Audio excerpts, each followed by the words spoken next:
Today, we're diving deep into what it truly takes to thrive in the entrepreneurial world. My guest today is Pete Vanderveen. Pete has a record of breathing new life into over 45 companies across a variety of industries, from the energy and fitness and beyond. His professional experience, as well as his personal journey, led him to write his insightful book, Unstoppable Mindset, where he shares strategies for overcoming obstacles and achieving both success and fulfillment. Pete's philosophy centers around not just surviving the entrepreneurial journey, but thriving through it. I am excited to delve into his journey, his insights, and guidance on how to foster an unstoppable mindset that can conquer any obstacle. Pete, welcome to the show. Thank you, Mary. It's great to be here.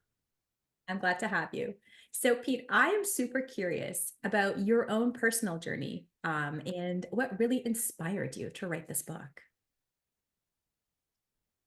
Truth be told, I walked. I've had a long journey of going through difficult childhood and then trying to struggle as a young adult, and then trying to strive for excellence in the entrepreneurial world, and then trying to navigate marriage and parenting, and with that came several difficult journeys as well as exciting journeys. And I think I got to a place in my time where I just stepped away from running a Fortune 5 company and or running, within that Fortune 5 company. And I just realized that I was running on kind of on multiple flat tires. And I just realized like what I had done over my journey was just survival mode. Like I had done one thing to survive, and then I tried something new to survive. But over time, I got to a place that I think a lot of people find themselves in, which I think people call it midlife crisis. But I think really what it is you start to realize that the tools that worked before don't work anymore. And you start to realize that the joy and the fulfillment that comes with life isn't there anymore. And you just start to realize, like, dang, this isn't working.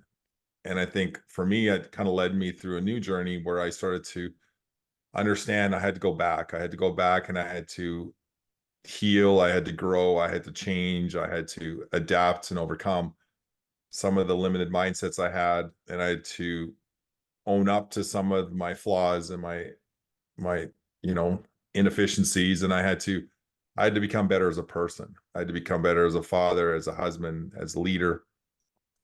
And when I came to that realization, I started to realize, man, like it took everything I had to get through that. And then I started to realize, oh my gosh, like if you imagine how many people don't figure this out, like that actually was shocking to me, that like I hardly made it through because I couldn't find people that understood me. And then I realized, man, just think of all the people that are still stuck. There's people that are still lacking knowledge, the people are still looking for answers, the people still want solutions. And and I think we live in a world where society has kind of taught us to give band-aid solutions. If you go to the doctor, oftentimes they don't have time to deal with what's really going on, but they'll give you some medication to go home, and hopefully it goes away, or hopefully you're out of sight, out of mind for a while. And I think on a psychological level too, people want a quick fix. But for me, I realized it wasn't a quick fix that solved anything. It was deep. It was a deep re-engineering of who I was as a person, and overcoming trauma and my belief systems, and readdressing like what I thought I needed to, who I needed to be, what I needed to become. So all of that to say is, when I came to that realization, I realized what it took for me to get to the next level.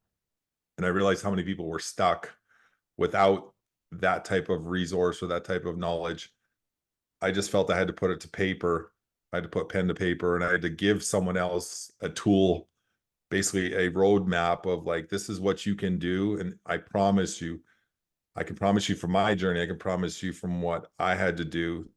If you can follow this, I can guarantee your success. But it's not going to be easy, but I promise you it'll be worth it. Mhm. Yeah, yeah. Often, often we end up really invested in the things that we struggled with, and we end up very invested in helping others not struggle or struggle less or get out of Yeah. things fast, you know? And like when you got that awareness, like, okay, this is not working, what was it like? Was there like a catalyst or was there something specific that really just stopped you dead in your tracks and said, like, okay, it's time to change. I need to change. Was there like a specific moment in time, or was it just over the course of time, things just started getting like going wrong, and then you're realizing, like, okay, if I don't change, then it's only going to get worse? I think I think for myself, it was it was just over time you start to realize like a little a little slip, right? It's like every day you feel like just something's missing. So then you try to compensate for it. And then I feel like it's almost like you're on a treadmill and every day it goes a little bit faster, a little bit steeper. And you try something to compensate and it works for a while. And then it doesn't work. So then you try to do something more. And I feel like over time, from my 20s into my 40s, I felt like that treadmill got steeper and it got faster. And then there came a day where I was like, I can't do this anymore. Like something's got to give. Yeah. Yeah. Yeah, I can completely I can relate to that for sure, for Yeah. sure. Yeah. And like I guess I'm curious, like, if people are feeling like that way in their life where they feel like I'm overcompensating, what do you think most people overcompensate for, especially when there's entrepreneurs that are super driven and like they are super driven to achieve results and do better and keep getting more accolades and more Mhm. praise? Like, what do you think people are actually trying to overcompensate for? That's a great question because that's kind of the core of my principle and my philosophy, which is people do exactly that. People try to do more, achieve more, acquire more, procure more. But I realize like for my journey, and I think if you look at any kind of like old philosophies, whether it's Stoics, whether it's Buddhism, whether it's Christianity, like all of these old principles go back to like it's never going to be enough, right? They all tell you the same thing that it's not needing more, but it's the I think I saw a message which said we don't need more things to be thankful. We just need to be more thankful. And I think that is kind of like kind of my philosophy, which is we have to it's not doing more that's going to get you anywhere. And I think that that's what culture has taught us, which is, make more money, be more successful, rise up the ladder, be more influential. But it's all an outward perspective and it's all an outward acquisition of really, likes and accolades, or it's financially driven, but everything is me becoming a producer. And if I'm looking for production to make me feel like more of a person, more of a successful person, what I'm really doing is I'm looking for other people's attaboys to make me feel more successful, which we know on a psychological level that if I'm looking for someone else to make me feel good, that will be a law of diminishing returns because eventually no one's going to care anymore, or everyone's so focused on their life that they don't have time to focus on me, or perception changes. I'm I may be someone's biggest hero today and tomorrow they want nothing to do with me. So I realized for me, it had to become a journey where I learn how to find true joy, true fulfillment, true satisfaction in who I was as a person, and then realize like when I apply myself to all these arenas, then I'm a confident, self-loving individual that realizes I have something to give rather than being someone that's desperate for validation, desperate for attention, desperate for success to make me feel like I'm someone. Does that make sense? Yeah, it does. Yeah. Yeah, I had watched this clip of like Gary V with someone, and the lady was saying something like, I'm gonna be someone one day. And she's like, I promise I'll be someone one day. And he told her, like, you're someone now. Right. Right. Right? And that was so powerful. It's like, Yeah. why do we think that we have to get there when it's Right. already here? Right. Just not paying attention. Mhm. Yeah. Yeah. Yeah. So it sounds to me like, you were super focused, super driven, super successful in your outer world, but it was perhaps at the expense of the inner world. Absolutely. Yeah. And In doing some of your inner world work, what did you learn about yourself first? I think I think what I realize is I think probably the number one problem that most people have, and I think it's you go through experiences in life where it tells you that circumstances in life, situations in life, people in life told you that you're never going to be enough. And I think then that what that does is it starts to create a limited belief system in you. And really what that does is it breaks it down to like you don't you learn to not love yourself because you don't think you're good enough. And then the problem is then you go on a journey to do something to hopefully learn to love yourself at some point. But like you said, you're waiting to get there. And then you're like, when I get there, then everything will fill itself in. All the pieces will be on the puzzle. But what the problem is my foundation is broken. It's like a house. It's like if the basement is cracked or if the foundation is cracked, I can put all the fanciest chandeliers up and I can do all the finest renovations, but it doesn't fix my foundation. And I think the same goes for people is I had to stop and realize like the person I am is really someone that's not truly appreciative of who I am because I was taught and I was shown and I was instilled with a lack of belief system that I wasn't good enough just who I was today. I needed to go do something to compensate. So I think for me, it was coming back to realizing like I had to learn to be at peace with who I was, learn to love who I was, and be thankful for who I was, and realize at the end of the day, it's not even about me. It's about what I can bring to other people that brings me joy and fulfillment. And then suddenly everything started to answer itself. Yeah. Yeah, it's true. It's true. It's like, and I'm really curious as to like how were you able to shift that mindset and shift your shift your focus more inward in understanding that like you actually are enough.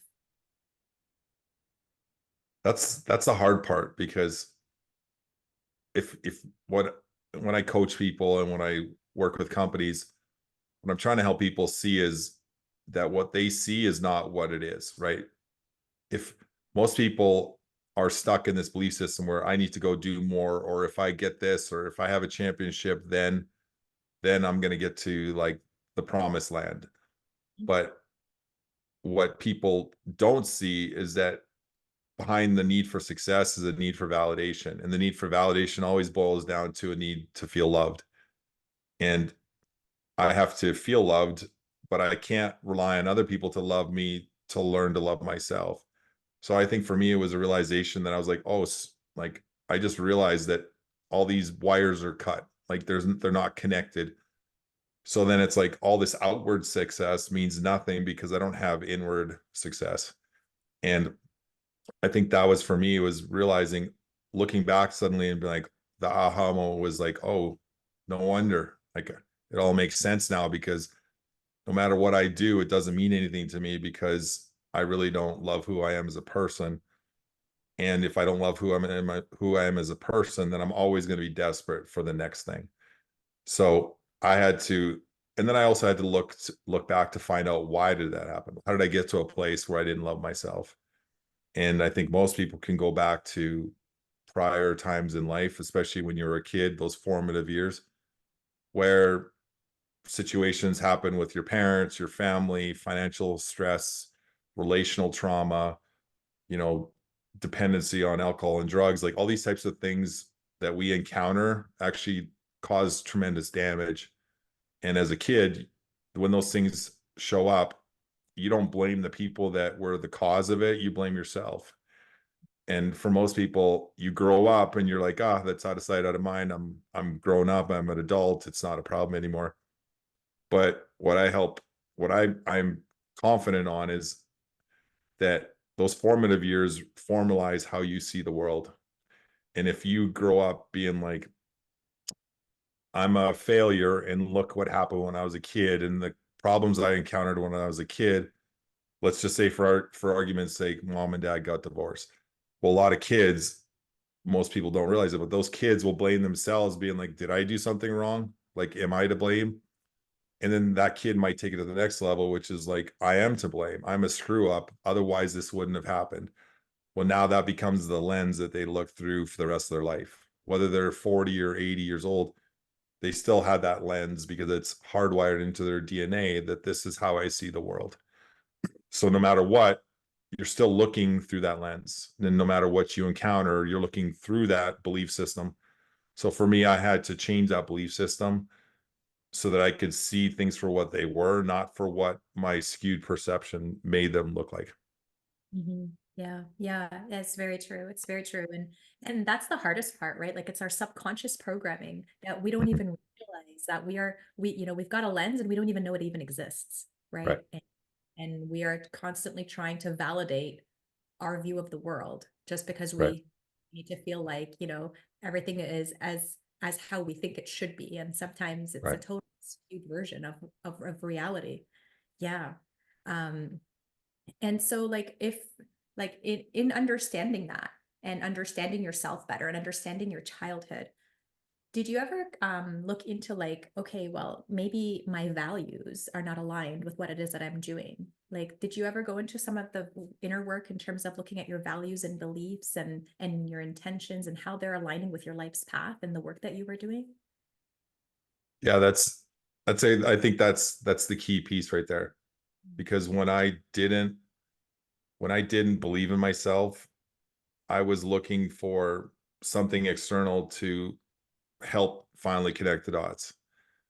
And what I realized is here I was a 30-year-old and when I hit my 40s, when I realized like I'm pursuing something that is always the next thing. Like I always need the next, it's like the next touchdown. But as soon as I get a touchdown, I'm looking for the next touchdown. And I think a lot of people that are following you could probably relate to that, which is like the next thing is always the next thing. And then as soon as you get that thing, you're looking for the next thing. And then you start to realize like I'm a drug addict looking for another high in my profession, in my finances, in my career, in my relationships, whatever it is. And then you start to realize like I'm not enjoying it. I'm not getting fulfillment because I actually don't even care about the accomplishment. I care about the validation that I'm seeking in that accomplishment. And then if I don't love myself, I don't even believe that I'm worthy of love. So I'm just looking for another, it's really another high, another dopamine hit or another serotonin boost to get me through one more day because ultimately I believe that I'm not that good a person or I'm not worthy of love. But if I compensate for it, at least I can make it through another day. Yeah. You have a lot of self-awareness and emotional intelligence. Is that something that kind of came along your journey, or is that something that you've always had? Because like it does take a certain degree of awareness to really understand why is it that we do the things we do, right? And make the choices that we make. Yeah, I think I certainly probably didn't have this level of emotional intelligence early on in life, but I'm always a person that's trying to figure out how things are connected, how things work. And I think for me, I started asking myself, like, why do I end up in the same spot? Why do I feel like I'm stuck? I did something, and then eventually I felt some relief, and then suddenly I'm back to where I started. And I'm like, how did I end up here again? And it was certainly a lot of research, a lot of counseling, a lot of inner growth and inner work that finally led to a place that it's like, oh, I get it. Like I understand now why I see things through this corrupted lens and why I always find myself stuck. And it was realizing that as long as that foundation is broken, it's like it's always gonna compromise the structure of the house, right? And no matter what I do to the house, I haven't fixed the foundation. And I think it was a hard reality of like, I need to go deep. Like I can't be superficial anymore. I can't chase shiny objects and I can't look for band-aids. I need to do what it takes. And I think for me, the biggest realization that pushed me over that hurdle was realizing that I had people had hurt me and people had compromised my future success because of what they did and it changed who I was. And I started to realize I had 2 kids, and I didn't wanna be the one that was a perpetrator to their success or their damage. And I think for me, the biggest realization was, like, if I don't get this right, I'm gonna be the one that's guilty of hurting the next person or compromising the next person. And I think for me, that was kind of the revelation of, like, I need to get this right quick, because if I don't, I'm gonna I'm gonna cause this cycle to continue, and I don't wanna be that person. Mhm.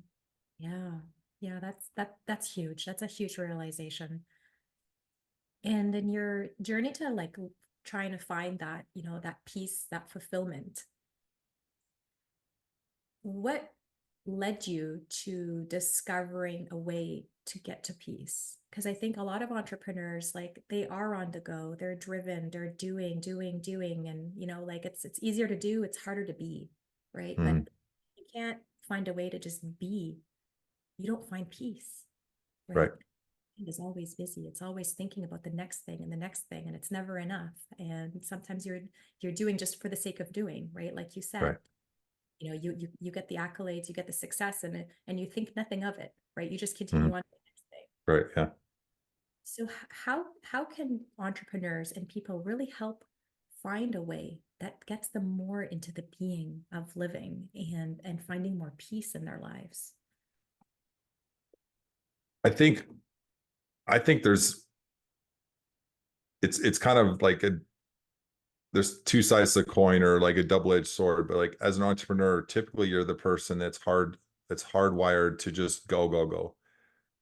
But then you also have to it's kinda like what can be your strength can also be your Achilles heel, and I think as an entrepreneur, you're wired to be a hard charger. You're wired to push and to continue to fight, and maybe growing up, you learn, like, it's up to you or nothing's gonna happen. Like, you realize, like, no one's showing up for you, you better get it done.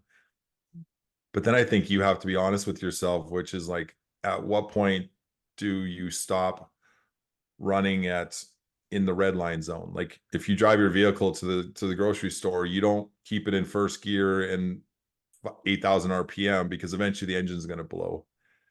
And but I realized as an entrepreneur, as a serial entrepreneur, I was everything was max RPM. Everything was like red line mode. And I started to realize, like, I can't keep this up. And I also realized I'm doing one thing really good and I'm doing a whole bunch of things terribly. And I just realized, like, I am starting to create chaos and I'm starting to cause more damage than good. And I had to also realize, like, what's this all worth? Like, at the end of the day, is this what I want to be remembered for? Or am I going to regret what I did? And I think I had to take inventory of I need to like, I don't know if tomorrow's gonna show up. I do have today, and I have to realize, like, if I'm living for tomorrow, when I get to tomorrow, I'm gonna be living for the next tomorrow. And if my life is always about destinations rather than the journey, then life becomes very empty and meaningless. And so I had to take stock and I had to take inventory that I need to start enjoying what I have today. And whether it's what I want today or it's not what I want today, it's what I have. And I can't always long for something different. I need to just be at peace and be thankful for what I have. Because there's actually, I always say, like, gratitude is the conduit between scarcity and abundance. Because if you have a scarcity mindset and you don't have gratitude, you'll never have enough. But if you have gratitude, it solves the scarcity gratitude gap.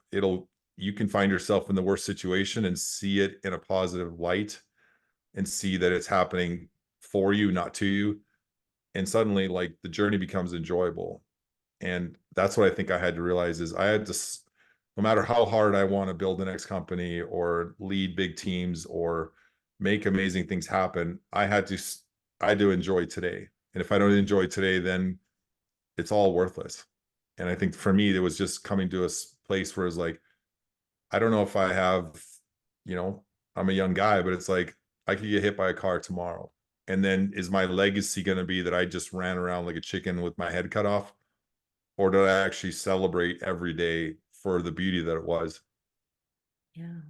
And what are some things that you did that allowed you to be more in the present moment and in gratitude of that day? Like, what are some actionable strategies that you were able to deploy? I think step one was I had to relearn how to appreciate myself, where I realized that I might not be the person I want to be yet, but I'm getting better every day. And I had to also realize that my value, my stock value wasn't what other people said. My stock value was in who God made me to be. So really realizing like, you know, anyone is a valuable person, whether you're a child or an adult, whether you're male or female. Like you were created to be someone that makes a difference, and everyone has something special.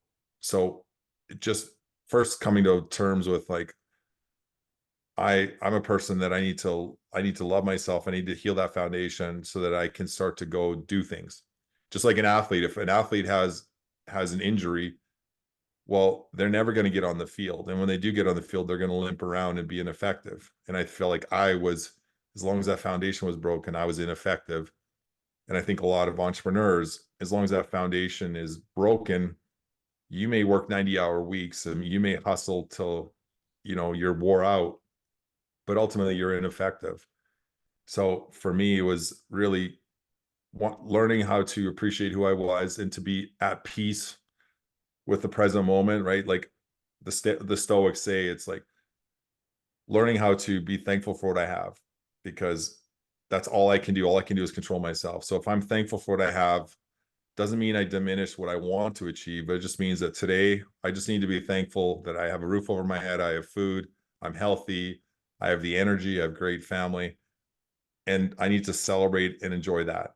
And then what I started to do is now I started to build a methodology where I just started to look for the wins in the day. Because as an entrepreneur, a lot of times you set a high bar, and anything less than that is basically irrelevant. But it's like a journey of 1,000 miles starts with one step. And if I don't celebrate the one step, when I get to 1,000 miles, I'm gonna be like, well, what's next? So I think for me, it was kind of a foundational thing of get the foundation right and then start to celebrate the small wins and then start to build up my confidence in my belief system. And then as I started to enjoy the journey, it was like the days got more enjoyable, even though not necessarily the circumstances changed, but I just started to enjoy the process more. And I think Tony Robbins says success without fulfillment is failure. And I think I had to find fulfillment in the small things, and that multiplied to making more fulfillment in the big things. And then suddenly success wasn't an acquisition, success was a journey. Yeah. And as you found more fulfillment and peace in your own life, how did you show up differently to those around you, like your family, your kids, the people that you worked with, the people that you lead? Yeah, so I think that's the exciting part for me is when you can get all that other stuff right, that's when you really start to win, is because when I started to show up, and when I say, and I always say like to be active, present, and engaged, because I think it has to be kind of a full spectrum, which is active is you're intentional, present means you're 100% here, and then engaged means you're actually participating and you're in the moment, but you're active in the moment. And I think when and I think entrepreneurs struggle with this because our mind's always racing of like, I need to do this, I need to acquire this, how come this didn't work out? So you're bouncing back and forth between past and future tense, and you fail to show up in the present tense. And I think that the magic in life is when you just have to settle your mind and just be like, I can't change the past. I don't know how the future is going to work out, but what I will do is make sure that the present tense is optimized, which is like I need to enjoy the people in my life, because relationally, that's ultimately the most important thing for people is relationships. And those relationships are the ones that fulfill you. They fill your cup. They love you. They care for you. We're human beings. We're not human doings. So we need to be loved. I need to fill my cup with my family, my kids, my wife, my friends. I need to use that to fulfill myself and to fill my cup. And then I've got more fuel to go an extra mile and to go do the things I need to do. But in order to fill that fuel tank today, I need to be I need to be myself, and I need to show who I am to my family. I can't be here physically and gone mentally. I can't be here physically and gone emotionally. I need to enjoy that experience, right? So that's where it's like I had to stop myself and realize, okay, there's a time when I need to go and work 90-hour weeks, but there's also a time where I need to go back to the gas station and fill up. And I need to be really absorb all those nutrients at that time to help myself be in the moment, enjoy the moment, experience the moment, relish the moment, and allow those. And then, of course, I think at the core of it is like my family doesn't love me, or the people in my life, they don't care about me because of what I accomplish. They care about me because of who I am. And I think that that's the piece that so many entrepreneurs get wrong, is they don't stop long enough to realize, like, at the end of the day, if you lost it all, your family would still love you. Your kids would still love you. And that is a new way of seeing things for me, where you just stop and you're like, you know what? All the stuff I'm chasing, it doesn't really matter right now. Like, I need to just, enjoy life. And then if I can enjoy life, then I'm more supercharged to go and accomplish the next thing. But if I don't stop long enough to fill my cup, to be recharged, to enjoy the moment, then I'm just back on that treadmill and I'm just exhausted. Mhm. Yeah. Yeah. I think many entrepreneurs end up like really losing sight of like, why are you doing this in the first place? Right. And who are you Right. doing Yeah. and if we can like really go back to understanding like, oh yeah, I'm doing this so that, my kids and my family is taken care of and they're happy. Well, they're not happy. Yeah. Like we're doing things that are actually counterproductive to what it is that we're trying to achieve. Mhm. And to be able to really go back to like why am I here? Why am I doing Yeah. this? What do I create? How do I want to connect? And I think it's all about like really being more Yeah. intentional with you know what we're doing, who we're doing it with, and what the end result, what we want that Yeah. end result. Yeah. Now, in Yeah. terms of like being present and being in the moment, do you do anything in terms of like meditations, or what do you do to really help cultivate those skills of presence? I think meditation is critical. I'm a strong believer in that. I I know who I am. I know who God says I am. I know what, that I know that I'm a loved person. Like, I know that I was created for a reason. I don't believe that I'm just here by mere chance. I believe that my duty is to I realize I have to learn that I'm loved, and therefore I can turn around and can love someone else. And I think at the end of the day, if we don't get that right, then everything else is for naught. So for me, it was the meditation. It was the it was the turning to for me, it was the turning to scripture of just realizing, like, I have to realize where I came from. I have to understand why I am loved, because I think as a human being, we're unique in the animal kingdom because we have love. Animals typically only have loyalty, but we have a special gift that we are loved. And the lack of love destroyed me, or almost destroyed me, and the presence of love allowed me to heal. But now I also have to understand, like, I have to spend time with myself and meditating and reflecting on where my what I'm founded in, and then I can turn around and I can go give to the next person. Because ultimately, my kids, if I don't love my kids, then I failed. If my kids don't feel that I love them, then I failed. If my spouse doesn't feel that I love them, then it's a failure. And if even my employees, the companies I work with, I come in there and my passion is to help people realize, like, I care about you. I'm not here for a paycheck. I'm here because I want to invest into you. And a paycheck is a byproduct. But ultimately, when I build a team, I want people to realize, like, you're a valuable asset, but it's us all contributing and collaborating and bringing the best of ourselves but the only way I can bring the best of myself is to create the best version of myself. So it all comes back down to, I always use athletic terms, but it's like an athlete has to condition off the field to thrive on the field. And I think as a leader and as a entrepreneur, you have to, and a lot of entrepreneurs, they get out of bed and they just run, right? But it's like athletes don't do that.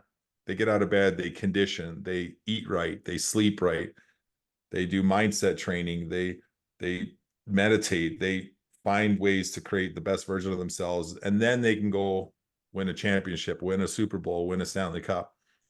But as entrepreneurs, how many of us actually do that?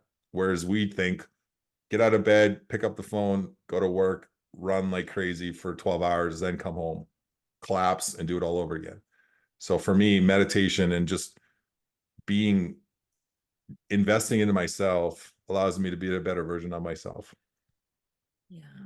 Yeah, I would agree with that. I would agree with that. And it's funny, like when we think about our children, like we love our kids, and if someone asks you, like, why do you love your kids? You're gonna say, like, because it's my kid, right? Like you don't Right. need to have a reason. But then it's like, why can't we have that same, reason for ourselves? Like, Mm. it's difficult for us to love ourselves. And it's like we almost need to give ourselves reasons. We have to do things, we have to create Yeah. things, we have to achieve things, right? So that we feel worthy. But it's Right. like, what if you just are worthy? Right. What if you can just love yourself because it's you? Mm. You don't need to put strings on it. We can Yeah. just explore what it is and create from that place of love, right? And Yeah. give from that place of love. Yeah. And you're right. Like, I mean, athletes are, they go through a whole process. There's conditioning. There's a lot of things that they need to do to be prepared and get on that field ready to go and, ready to win a championship. And Yeah. it's true, like, as entrepreneurs, I think we think that like if we're being still, we're not being productive, Right. right? Right. Creating, we're not achieving. And it's like, okay, how can entrepreneurs really just go back to the basics of like, okay, but when you're good on the inside, actually your inner world is actually like your outer world is a reflection of your inner world. So when Mm. things are chaotic in here, they'll never be okay out there. And as Right. much as we think that if we fix our outer world, it'll completely fix our inner world, it couldn't be the furthest from the truth. Right. It'll only create more chaos on the internal world. Yeah. Yeah.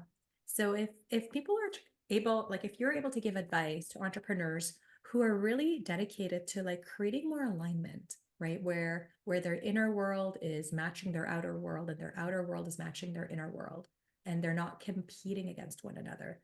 What are some things you think that people could do to be able to create a little bit more harmony between their inner and outer worlds? Yeah. That's a great comment and great question, because I think as long as the alignment isn't there, you're very ineffective. And let me give you an example. It's like if I don't love myself, then I don't even, I'm actually a very poor leader, and I'm a very poor spouse, and I'm a very poor parent. And I can explain why that is.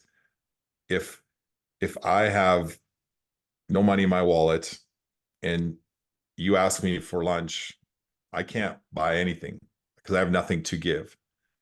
And if I don't have a level of self-value that's based on who I am, not what I do.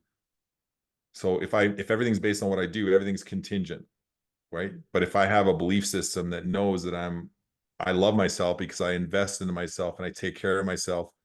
Self-love is self-care. So if I can repeat that cycle, then I can start to build up a belief system that realizes I have so much value to give.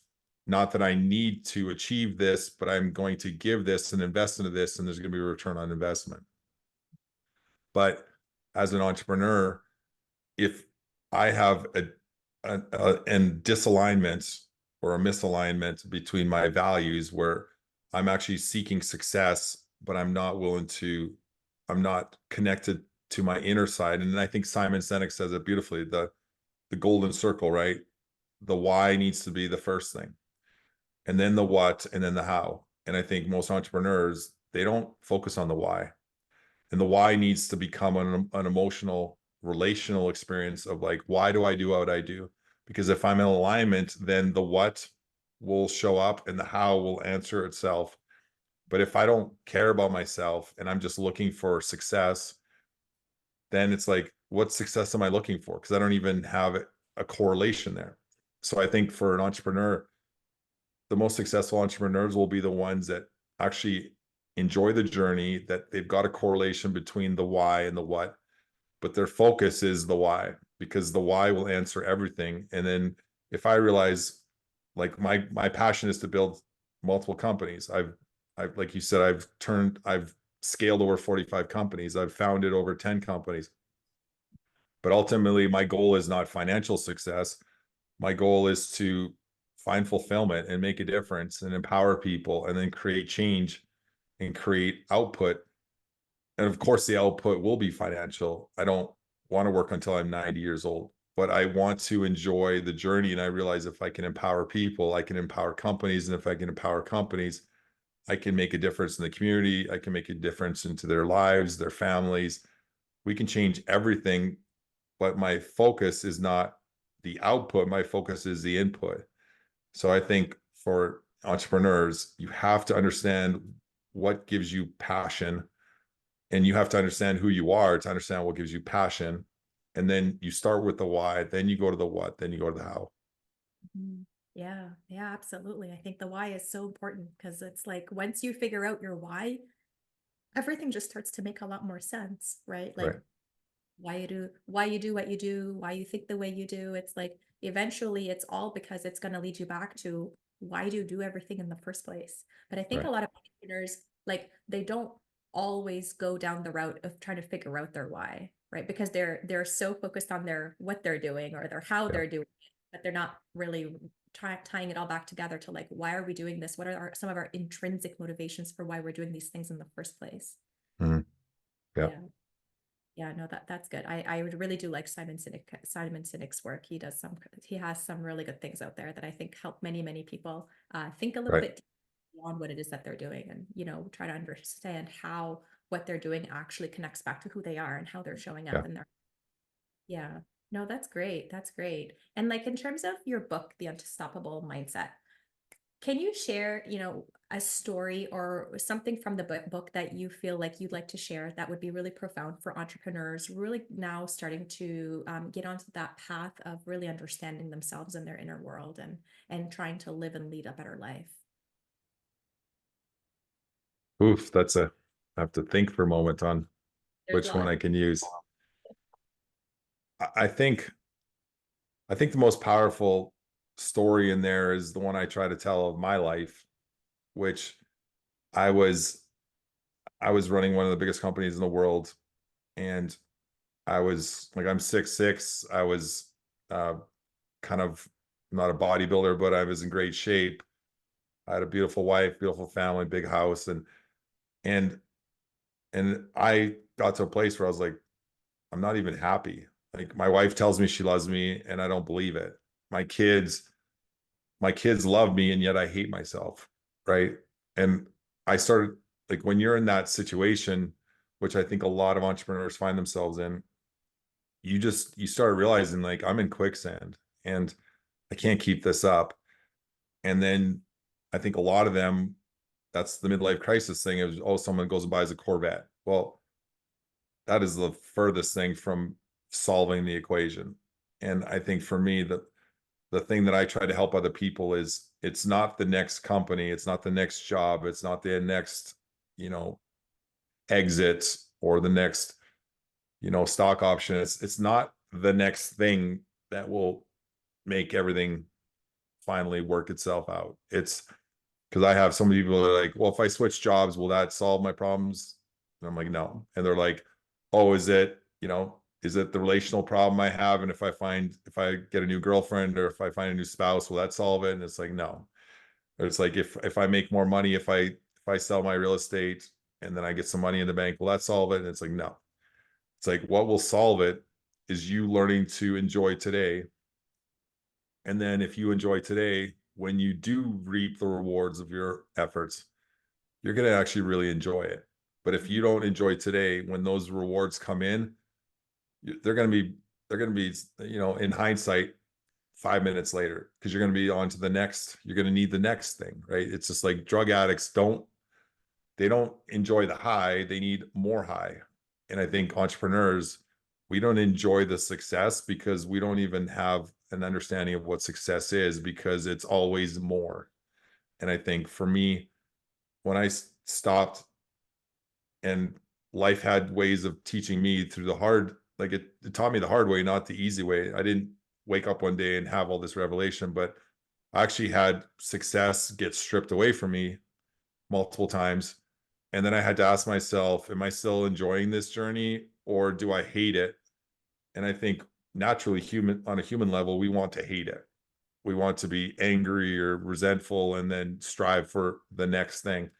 Whereas I had to get to a place where I'm like, okay, I can't fix all these problems. I can't change the economy. I can't change the bankruptcy, or I can't change the fact that company didn't work out. What I can change is my mindset today, and I can change how I show up today, and I can change the fact that I'm going to make today a great day. And maybe all I can do today is bless someone else. And that needs to be a great day. And then if I repeat that, now I start to get more traction. I start to have more impact, and I start to realize, like, ultimately it's not success, it's impact that matters. And if everyone that's an entrepreneur realizes it's the impact that will make your life and your success great, not the outcome. That's so good. And that also reminds me of, like, what is success, right? Like, Right. what is a definition of success? And I think it differs for each person, but if we can't actually define what success is for us, then we are going to continue chasing more instead of trying to close the gap to get closer to what it is that we actually want, what we Right. think success would look like for us and what that would Right. mean. Yeah. Oh, this was so great, Pete. Thank you so much for your time and sharing all of your insights from your life, your journey, and your book. Now, if people want to get a hold of you, or they want to follow some of your work, what are some of the best platforms that they could use to find you? Um, I'm on I'm on TikTok, Instagram, Facebook, and LinkedIn, most heavily on LinkedIn. So you could come find me at Pete Vanderveen on any of the platforms. And I've also got my book. It's on Amazon, The Unstoppable Mindset. And I wrote it for the male entrepreneur, but I think there's actually more women that are reading it, because they're like, oh, now I understand how my dad or my husband or my kids, they understand the inner workings of the entrepreneur mind from a male perspective. So feel free to go on Amazon or Barnes and Noble. They're they're uh, they're sold there. And then of course I've got my website. It's triumphsolutionsusa.com. But any of the platforms, you can come find me. And ultimately my goal is to just give you encouragement and give you principles and tools and tips and tricks, just to realize, like, if we can all bless other people through what we do, this world will be a better place. Yes, agree, 100%. Okay, and I'll be sure to link it all up in the description of the video as well. Thank Yeah. you so much, Pete. Thank you. Take Thank care. you.